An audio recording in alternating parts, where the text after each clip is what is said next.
Hello movie lovers, welcome back to filmy bowl. So ఈ July 26న మనకి డెడ్పూల్ అండ్ వాల్వరైన్ మూవీస్ అయితే రిలీజ్ అవుతున్నాయి. సో ఆ మూవీస్ చూసే ముందు మనం ఇంకా ఏ మూవీస్ చూస్తే ఈ కనెక్షన్ అర్థమవుతుంది అన్న డీటెయిల్స్లోకి వెళ్ళే ముందు మన ఫిల్మీ బౌల్ ఛానల్ని లైక్ చేయండి, షేర్ చేయండి, సబ్స్క్రైబ్ చేయండి.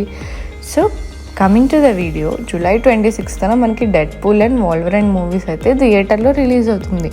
ఈ మూవీస్కి మన తెలుగు స్టేట్స్లో సపరేట్ ఫ్యాన్ బేసే ఉంది. మార్వెల్ మూవీ లవర్స్కి ఈ ఎక్స్మెన్ సిరీస్ అండ్ ఎంసీయూ యూనివర్స్లో ఎలా ఏ టైంలో కనెక్ట్ చేస్తారు అనేది చాలామంది వెయిట్ చేస్తున్నారు. డెడ్పూల్ అండ్ వాల్వరైన్ మూవీ ముందు ఏ మూవీస్ చూస్తే మనకి ఈ మూవీస్ అండ్ సిరీస్ అర్థమవుతుందో చెప్తాను.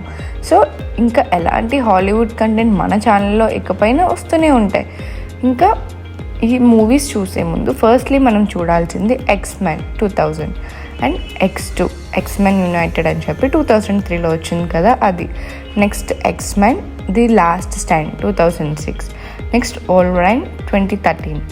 Next Logan 2017. నెక్స్ట్ డెడ్పూల్ 2016 వచ్చింది కదా అది. Next Deadpool 2 2018 and Loki season 1, Loki season 2. Almost all movies అన్నీ మన హాట్స్టార్లో అయితే ఉన్నాయి. కొన్ని మూవీస్ అయితే తెలుగు డబ్బింగ్లో లేవు, కానీ అన్నీ చూస్తే మాత్రం మనకి డెడ్పూల్ అండ్ వాల్వరైన్ మూవీ చాలా బాగా అర్థమవుతుందండో. డెడ్పూల్ అండ్ వాల్వరైన్ మూవీస్కి మాత్రం మన పక్కాగా తెలుగులో అయితేనే చూడండి, ఎందుకంటే ఆ వన్ లైన్స్ అండ్ మన తెలుగు మూవీ రిఫరెన్స్ డైలాగులతో థియేటర్ ఎక్స్పీరియన్స్ అయితే మనకు చాలా బాగా అనిపించిద్దండి. సో ఇంకెలాంటి కంటెంట్ కావాలన్నా ఫిల్మ్ కంటెంట్ కానీ హాలీవుడ్ కంటెంట్ కోసం ఫాలో అవ్వండి ఫిల్మీ బౌల్.